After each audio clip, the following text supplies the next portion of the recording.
Hello बच्चों, साहित्य सरोज में आपका स्वागत है।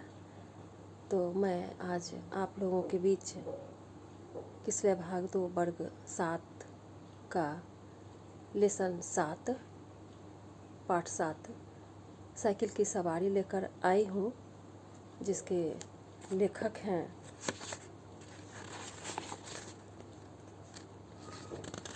ये बहुत ही रोचक मज़ेदार कहानी है बच्चों, सुनकर बहुत मज़ा आएगा। इसके लेखक हैं सुदर्शन जी। साइकिल की सवारी का लेखक हैं सुदर्शन जी। उन्होंने आप बीती घटना को लिखे हैं, जिसमें उनकी हॉबी है कि मैं साइकिल कैसे सीखूं, तो उसी का वर्णन इस कहानी में किए हैं। तो आज मैं तुमको बतलाने जा रही हूँ साइकिल की सवारी। भगवान ही जानता है कि जब मैं किसी को साइकिल की सवारी करते या हारमोनिया बजाते देखता हूँ, तब मुझे अपने ऊपर कैसी दया आती है। सोचता हूँ भगवान ने ये दोनों विद्याएं भी बहुत खूब बनाई हैं। समय बचता है, दूसरे से समय कटता है, मगर तमाशा देखिए, हमारे प्रारब्ध में कलयुग की ये दोनों विधाएं नहीं लिखी गई। ना तो साइकिल चला सकते, ना बाजा ही बजा सकते। पता नहीं कब से यह धारणा हमारे मन में बैठ गई कि हम सब कुछ कर सकते हैं, मगर ये दोनों काम नहीं कर सकते। शायद 1932 की बात है कि बैठे बैठे ख्याल आया, चलो साइकिल चलाना सीखें। और इसकी शुरुआत यूँ हुई कि हमारे लड़के ने चुप चुपाते ये विद्या सीख ली और हमारे सामने से सवार होकर निकलने लगा। अब आपसे क्या कहें कि लज्जा और घृणा के कैसे कैसे ख्याल मेरे मन में उठे। सोचा, क्या हम ही जमाने भर में फिसिड्डी रह गए? सारी दुनिया चलाती है, जरा जरा से लड़के चलाते हैं, मूर्ख और गंवार चलाते हैं। हम तो परमात्मा की कृपा से फिर भी पढ़े लिखे हैं, क्या हम ही नहीं चला सकेंगे? आखिर इसमें मुश्किल क्या है? कूद कर चढ़ गए और ताबड़तोड़ पाँव मारने लगे, और जब देखा कि कोई राह में खड़ा है तो टन टन करके घंटी बजा दी। ना हटा तो क्रोधपूर्ण आंखों से उसकी तरफ देखते हुए निकल गए। बस यही तो सारा गुण है इस लोहे की सवारी का। कुछ ही दिनों में सीख लेंगे। बस महाराज, हमने निश्चय कर लिया कि चाहे जो हो जाए परवाह नहीं। दूसरे दिन हमने अपने फटे पुराने कपड़े तलाश किए और उन्हें लेकर श्रीमती जी के सामने पटक दिया। उनकी इसकी जरा मरम्मत कर देना तो। श्रीमती जी ने हमारी तरफ अचरज भरी दृष्टि से देखा और कहा, इन कपड़ों में अब क्या जान है जो मरम्मत करूं? इन्हें तो फेंक दिए थे। आप कहाँ से उठा लाए? वहीं जाकर डाल आइए, श्रीमती जी लेखक से कहते हैं। हमने मुस्कुराकर श्रीमती जी की तरफ देखा और कहा, तुम हर समय बहस ना किया करो। आखिर इन्हें ढूंढ ढांढ कर लाया हूँ तो ऐसे ही क्यों उठा कर लाया हूँ? कृपा करके इसकी मरम्मत कर डालो। मगर श्रीमती जी बोली, पहले बताओ इनका क्या बनेगा? हम चाहते थे कि घर में किसी को कानो कान खबर ना हो और हम साइकिल सवार बन जाएं, और इसके बाद जब इसके पंडित हो जाएं, तब एक दिन जहांगीर के मकबरे को जाने का निश्चय करें। घर वालों को तांगे में बिठा दें और कहें, तुम चलो, हम दूसरे तांगे से आते हैं। जब वे चले जाएं, तब साइकिल पर सवार होकर उनको रास्ते में मिलें।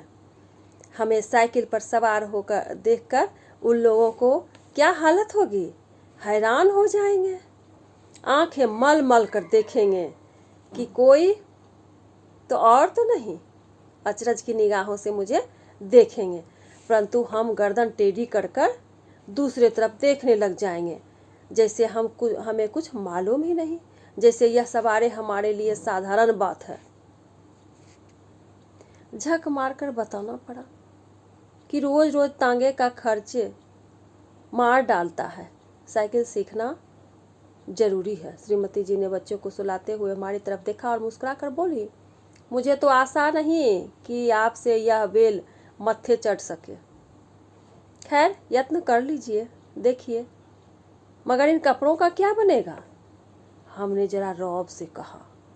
आखिर बाइसिकल से एक दो बार गिरेंगे या नहीं? गिरने से कपड़े फटेंगे या नहीं? जो मूर्ख है वे नए कपड़ों का नुकसान कर बैठते हैं। मैं बुद्धिमान हूँ और ये पुरानों कपड़ों से काम चलाते हैं। मालूम होता है हमारी इस युक्ति का जवाब हमारी स्त्री के पास कोई न था, क्योंकि उन्होंने इसी समय मशीन मंगवाकर उन कपड़ों की मरम्मत शुरू कर दी। इधर हमने बाजार जाकर जंबक के 2 डब्बे खरीद लिए कि चोट लगने पर उसका इसी तरह इलाज किया जा सके। उसके बाद जाकर एक खुला मैदान तलाश किया ताकि दूसरे दिन से साइकिल सवारी का अभ्यास किया जा सके। अब यह सवाल हमारे सामने था कि हमारा उस्ताद किसे बनाए, अपना उस्ताद किसे बनाए।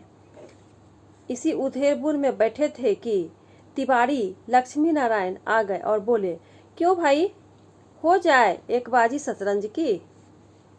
हमने सिर हिलाकर जवाब दिया, नहीं साहब, आज तो जी नहीं चाहता। क्यों? यदि जी ना चाहे तो क्या करें?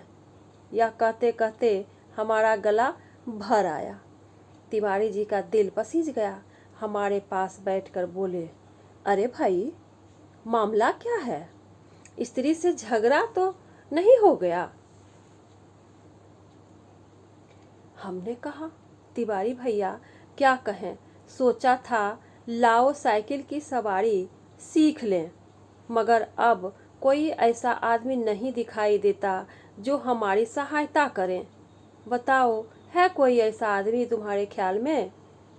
तिवारी जी ने हमारी तरफ बेबसी की आंखों से ऐसे देखा मानो हमको कोई खजाना मिल गया है और वे खाली हाथ रह जाते हैं। बोले, मेरी मानो तो रोग ना पालो, अब इस आयु में साइकिल पर चढ़ोगे? और यह भी कोई सवारियों में सवारी है कि डंडे पर उकड़ू बैठे हैं और पांव चला रहे हैं? अजी लानत भेजो इस ख्याल पर, आओ एक बाजी खेलें। मगर हमने भी कच्ची गोलियां नहीं खेली थी। साफ समझ गए कि तिवारी जी ईर्ष्या की आग में फूंका जाता है। मुंह फुलाकर हमने कहा, भाई तिवारी, हम तो जरूर सीखेंगे, कोई आदमी बताओ। आदमी तो ऐसा है एक, मगर वह मुफ्त नहीं सिखाएगा, फीस लेगा। दे सकोगे? कितने दिन में सिखा देगा? यही 10-12 दिनों में। या और फीस क्या होगा? वो हमसे क्या लेगा? हमसे औरों से 50 लेता है, तुमसे 20 लेगा हमारी खातिर। हमने सोचा 10 दिन सिखाएगा और 20 रुपये फीस लेगा। 10 दिन 20 रुपया, 20 रुपया 10 दिन, अर्थात 2 रुपया रोजाना, अर्थात 60 रुपया महीना, और वह भी 1-2 घंटे के लिए, 1-2 घंटे के लिए। ऐसी 3-4 ट्यूशनें मिल जाए तो 250-300 रुपया महीना हो गया। हमने तिवारी जी से तो इतना ही कहा कि जाकर मामला तय कराओ, मगर जी में खुश हो रहे थे कि साइकिल चलाना आ जाए तो एक ट्रेनिंग स्कूल खोल दें और 300-400 रुपया मासिक कमाने लगे। इधर तिवारी जी मामला तय करने गए, उधर हमने यह शुभ समाचार जाकर श्रीमती को सुना दिया कि कुछ दिनों के बाद हम एक ऐसा स्कूल खोलने वाले हैं जिसमें 300-400 रुपया महीने की आमदनी होगी। श्रीमती जी बोली, तुम्हारी अपनी आयु हो गई मगर ओछापन न गया। पहले आप तो सीख लो, फिर स्कूल खोल लेना। मैं तो समझती हूँ कि तुम सीख ही ना सकोगे, दूसरों को सिखाना तो दूर की बात। हमने बिगड़ कर कहा, यह बड़ी बुरी आदत है कि हर काम में टोक देती हो। हमसे बड़े बड़े सीख रहे हैं तो क्या हम ना सीख सकेंगे? और पहले तो शायद सीखते या ना सीखते, मगर अब तुमने टोका है तो जरूर सीखेंगे। तुम भी क्या कहोगी? अकड़ के बोलते हैं कौन? लेखक महोदय, श्रीमती जी बोली, मैं तो चाहती हूँ तुम हवाई जहाज चलाओ। यह बाइसिकल क्या है? पर तुम्हारे स्वभाव से डर लगता है। एक बार गिरोगे तो देख लेना, बाइसिकल वहीं फेंक फांक के चले आओगे। इतने में तिवारी जी ने बाहर से आवाज़ दी। हमने जाकर देखा तो उस्ताद साहब खड़े थे। हमने शरीफ विद्यार्थियों की समान श्रद्धा से हाथ जोड़कर प्रणाम किया और चुपचाप खड़े हो गए। तिवारी जी बोले, यह तो 20 पर मानते ही ना थे, बड़ी मुश्किल से मनाया है, पेशगी लेंगे? कहते हैं पीछे कोई नहीं देता। अरे भाई हम देंगे, दुनिया लाख बुरी है मगर फिर भी भले आदमियों से खाली नहीं है। यह 20 रुपये तो चीज़ ही क्या है। हम अपना धर्म लाखों के लिए भी ना गंवाएंगे। बस एक बार हमें साइकिल चलाना सिखा दें, हम उनकी क्या क्या सेवा करते रहेंगे। मगर उस्ताद साहब नहीं माने। बोले, फीस पहले ले लेंगे और यदि आपने नहीं सिखाया तो फीस लौटा देंगे, और यदि फीस ना लौटाई तो। इस पर तिवारी जी ने कहा, अरे साहब, क्या यह तिवारी मर गया है? शहर में रहना हराम कर दूं, बाजार में निकलना बंद कर दूं, फीस लेकर भाग जाना कोई हंसी खेल नहीं है। जब हमें विश्वास हो गया कि हम धोखा नहीं खाएंगे, तब हमने फीस के रुपये जाकर उस्ताद को भेंट कर दिया और कहा, उस्ताद कल सवेरे ही आ जाना, हम तैयार रहेंगे। हमने इस काम के लिए कपड़े भी बनवा लिए हैं, अगर गिर गए तो चोट पर लगाने के लिए जंबक भी खरीद लिया। और हाँ, हमारे पड़ोस में जो मिस्त्री रहता है उससे साइकिल भी मांग ली है। आप सवेरे ही चले आए तो हरि नाम लेकर शुरू कर दें। तिवारी जी और उस्ताद ने हमें हर तरफ से तसल्ली दी और चले गए। इतने में हमें याद आया कि एक बात कहना भूल गए। नंगे पांव भागे और उन्हें बाजार में जाकर पकड़ा। वे हैरान थे। हमने हाँफते हाँफते कहा, उस्ताद हम शहर के पास नहीं सीखेंगे, लॉरेंस बाग में जो मैदान है वहाँ सीखेंगे। वहाँ एक तो भूमि नरम है, चोट कम लगती है, दूसरे वहाँ कोई देखता नहीं है। अब रात को आराम की नींद कहाँ, बार बार चौंकते थे और देखते थे कि कहीं सूरज तो नहीं निकल आया। सोते थे तो साइकिल के सपने आते थे। एक बार देखा कि हम साइकिल से गिरकर जख्मी हो गए हैं। साइकिल आप से आप हवा में चल रही है और लोग हमारी तरफ आंखें फाड़ फाड़ कर देख रहे थे। जब आंखें खुली तो दिन निकल आया था। जल्दी से जाकर वे पुराने कपड़े पहन लिए, जंबक का डिब्बा साथ में ले लिए और नौकर को भेजकर मिस्त्री से साइकिल मंगवा ली। इसी तरह उस्ताद साहब से भी आ गए और भगवान का नाम लेकर लॉरेंस बाग की ओर चले। लेकिन अभी घर से निकले ही थे कि बिल्ली रास्ता काट गई और लड़के ने छींक दिया। क्या कहें, हमें इतना क्रोध आया उस नामुराद बिल्ली पर और उस शैतान लड़के पर, मगर क्या करते, दांत पीस कर रह गए। एक बार फिर भगवान का पावन नाम लिया और आगे बढ़े। पर बाजार में पहुंचकर देखा कि हर आदमी हमारी तरफ देखता है, मुस्कुराता है। अब हम हैरान थे कि क्या बात है। सहसा हमने देखा कि हमने जल्दी और घबराहट में पाजामा और अचकन दोनों उल्टे पहन लिए हैं और लोग उसी पर हंस रहे हैं। सिर मुड़वाते ही ओले पड़े।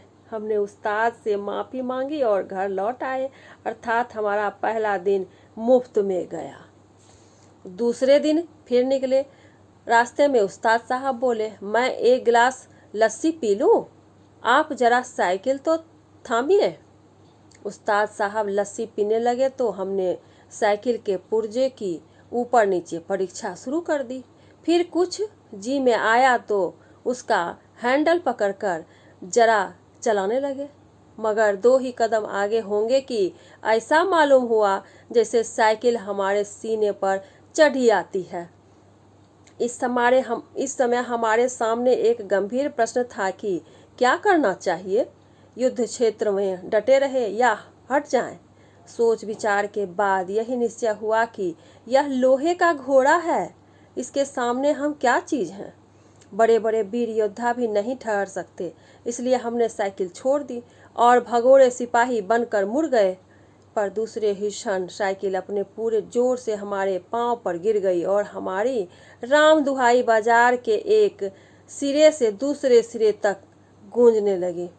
उस्ताद लस्सी छोड़कर दौड़ आए और दयावान लोग भी जमा हो गए। सबने मिलकर हमारा पांव साइकिल से निकाला। भगवान के एक भक्त ने जंबक का डिब्बी भी उठाकर हमारे हाथ में दे दिया।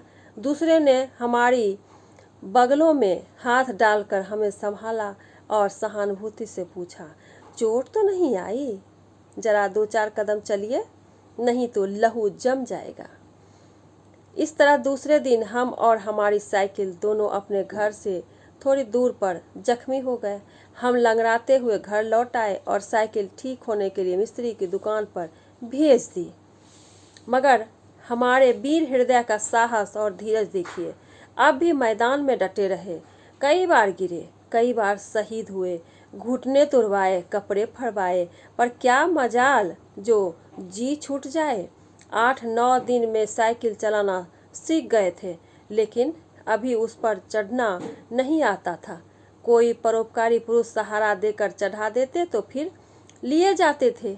हमारे आनंद की कोई सीमा न थी। सोचते थे, मार लिया मैदान हमने, 2-4 दिन में पूरे मास्टर बन जाएंगे, इसके बाद प्रोफेसर और उसके बाद प्रिंसिपल, फिर ट्रेनिंग कॉलेज और 300-400 रुपये मासिक। तिवारी जी देखेंगे और ईर्ष्या से जलेंगे। उस दिन उस्ताद ने हमें साइकिल पर चढ़ा दिया और सड़क पर छोड़ दिया कि ले जाओ, अब तुम सीख गए। अब हम साइकिल चला रहे थे और दिल ही दिल फूले न समाते थे।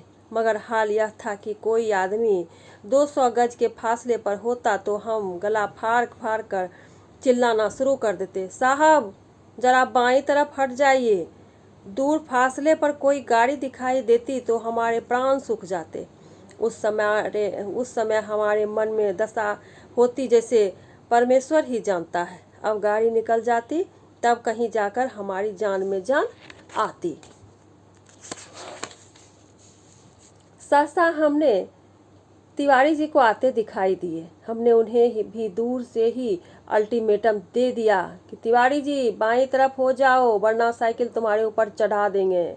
तिवारी जी ने अपनी छोटी छोटी आंखों से हमारी तरफ देखा और मुस्कुरा कर कहा, जरा एक बात तो सुनते जाओ। हमने एक बार हैंडल की तरफ, दूसरी बार तिवारी जी की तरफ देखकर जवाब दिया, इस समय आप सुन सकते हैं, देखते नहीं हैं साइकिल पर सवार हैं।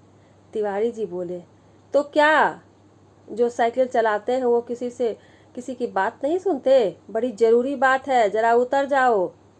हमने लड़खड़ाती हुई साइकिल को संभालते हुए जवाब दिया, उतर जाए तो फिर चढ़ाएगा कौन? अभी चलाना सीखा है, चढ़ना नहीं सीखा। तिवारी जी चिल्लाते ही रह गए। हम आगे निकल गए। इतने में सामने से एक तांगा आता दिखाई पड़ा। हमने उसे भी दूर से डांट दिया, बाईं तरफ भाई, अभी नहीं चलाने वाले हैं।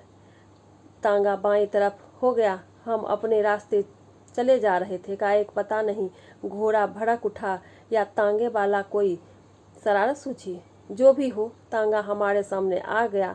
हमारे हाथ पांव फूल गए। जरा सा हैंडल घुमा देते तो हम दूसरी तरफ निकल जाते, मगर बुरा समय आता है तो बुद्धि पहले ही भ्रष्ट हो जाती है। उस समय हमें ख्याल ही ना आया कि हैंडल घुमाया भी जा सकता है। फिर क्या था, हम और हमारी साइकिल दोनों ही टांगों के नीचे आ गए। हम बेहोश हो गए। जब हम होश में आए तब हम अपने घर में थे और हमारी देह पर कितनी ही पट्टियां बंधी थी। हमें होश में देखकर श्रीमती जी कहा, क्यों, अब क्या हाल है? मैं कहती थी साइकिल चलाना ना सीखो। हम उस समय तो किसी को सुनते ही ना थे। हमने सोचा, लाओ सारा इल्ज़ाम तिवारी जी पर लगा दें और आप साफ बच जाएं। बोले, यह सब तिवारी जी की शरारत है। श्रीमती जी ने मुस्कुराकर जवाब दिया, यह तो तुम उसको चकमा दो तो कुछ जानता न हो। उस तांगे पर मैं ही तो बच्चों को लेकर घूमने निकली थी कि चलो सैर भी कर आएं और तुम्हें साइकिल चलाते भी देखाएं। हमने निरुत्तर होकर आंखें बंद कर ली। उस दिन के बाद फिर कभी हमने साइकिल को हाथ नहीं लगाया। तो बच्चों कैसा लगा ये हास्य व्यंग कहानी। मुझे आशा है कि बहुत अच्छी लगी होगी यह कहानी तुम्हें। तो इसका हम लोग शब्दार्थ कर लेते हैं। शब्दार्थ है अचकन, बंद गले का लंबा कोट, प्रारब्ध भाग्य तकदीर, उस्ताद गुरु, योद्धा युद्ध करने वाला, नामुराद अभागा, उधेड़बुन ओहापोह, बेबसी लाचारी, अल्टीमेटम चेतावनी, पेशगी अग्रिम, युक्ति तरीका। तो आज इतना ही बच्चों, फिर अगले वीडियो में मैं मिलती हूँ इसके प्रश्नोत्तरी के साथ। तो तब तक के लिए मैं विदा चाहती हूँ। जय हिंद, जय हिंदी।